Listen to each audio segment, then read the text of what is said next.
उड्डाण पुलावर साकीत उन्नत मार्गाच्या कामादरम्यान हायड्रॉलिक क्रेन कोसळल्याची धक्कादायक घटना घडली। या अपघातामुळे ठाणेहून मुंबईकडे जाणाऱ्या मार्गावर मोठी वाहतूक कोंडी निर्माण झाली असून वाहन चालकांना प्रचंड त्रास सहन करावा लागत आहे। घटनेनंतर काही काळ परिसरात गोंधळाचे वातावरण निर्माण झाले होते, मात्र वाहतूक विभाग आणि संबंधित यंत्रणा तत्काळ घटनास्थळी दाखल झाली असून वाहतूक सुरळीत करण्याचे प्रयत्न सुरू आहेत। सुदैवाने या घटनेत कोणतीही जीवितहानी झाल्याची माहिती समोर आलेली नाही। क्रेन पूर्ण बाजूला करत होते, त्या दरम्यान त्याचे एक जॅक काढला, एक जॅक काढायचा राहिला होता। त्यावेळेसच त्याच्या टेक्निकल प्रॉब्लेम झाले आणि ते जो काउंटरवेट आहे ते सळकलं।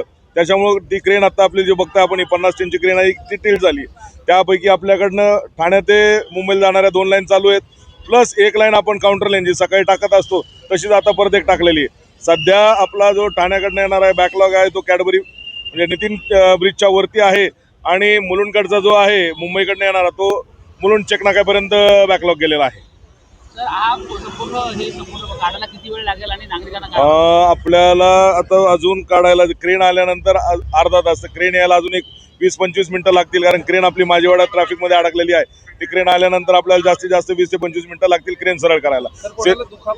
दुखापत वगैरे कोणाला काही झालेलं नाही। ब्युरो रिपोर्ट ठाणे, पनवेल वार्ता न्यूज। आपल्या परिसरातील बातम्या आमच्यापर्यंत पोहोचवण्यासाठी स्क्रीनवर दिलेल्या क्रमांकावर संपर्क साधू शकता। दूरध्वनी क्रमांक 8652414343।